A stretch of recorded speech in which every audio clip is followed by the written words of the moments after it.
Desert wind carried the smell of burnt sage and dust at night.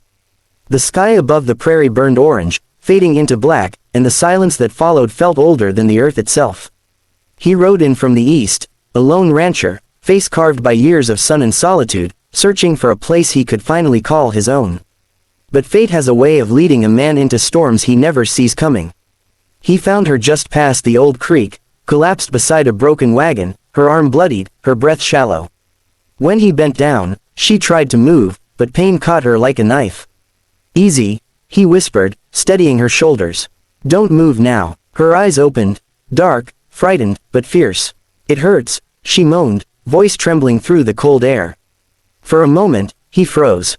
The sound hit him deeper than he expected, not because of fear, but because it felt like something buried in his past had just stirred awake. He tore a strip from his coat, pressing it against her wound. The arrow was still lodged deep, a crude, jagged point left by men who meant no mercy. The blood ran dark down her side, soaking the dirt beneath them. He worked in silence, hands steady, but his breath came hard. The prairie was quiet, watching. Even the wind seemed to hold its breath. When his fingers brushed her skin, she gasped, a sharp sound that cut through him. "Easy," he murmured again. I know it hurts." His voice softened, as if the words were meant as much for himself as for her. He glanced at her face, dust clinging to her lashes, the faint glint of moonlight catching the tears at the corner of her eyes. She was young, maybe 20, maybe less. But there was strength there, carved deep beneath the pain. He took hold of the arrow's shaft. "This'll be over quick," he said, barely above a whisper. She tensed, breath short, and then, with one pull, swift and sure, it came free. She screamed once, then went still. The rancher caught her before she hit the ground. He pressed the bandage tight, whispering again, not words now, just something like a prayer, half broken by the wind. Time passed strange out there, a minute felt like an hour. When the bleeding slowed, he wrapped her in his coat. The stars had come out, thousands of them, cold and clear, hanging over the endless plain like eyes that never blinked. He lifted her gently and carried her toward his horse.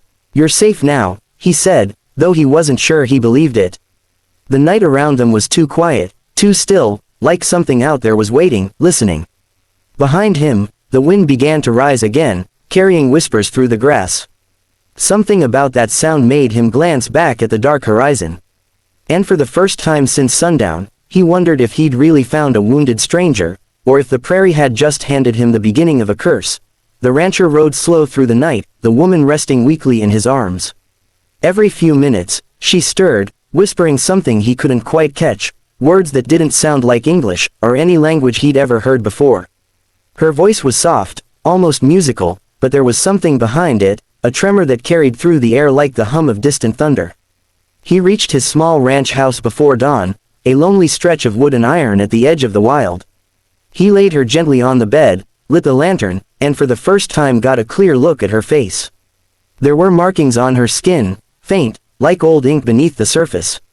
They glowed when the lantern flickered. He sat back, uneasy. He'd seen plenty of things in his time, drought, flood, even ghosts that men whispered about after too much whiskey, but this was different. This was real. When she woke, her eyes found his. "Where, she whispered. "You're at my place," he said softly. "You were hurt out there. Arrow in your shoulder." She frowned, looking toward the door. "They'll come for me." His heart skipped a beat. "Who?" Her gaze lifted to the window, out toward the hills. The morning wind howled low, shaking the shutters. "The ones who hunt me. They don't stop till the land sleeps." He didn't understand, not yet. But something in her tone told him this wasn't some outlaw chase. There was an oldness in her words, something that made his skin crawl. He stood and poured water into a tin cup, handing it to her. She took it, her fingers brushing his, and he felt a strange warmth crawl up his arm, not heat, not pain, just recognition. "You shouldn't have helped me," she said quietly. "Men who do never live long." He chuckled under his breath. "Guess I've never been good at doing what's smart." For a long time, they sat in silence, listening to the wind outside.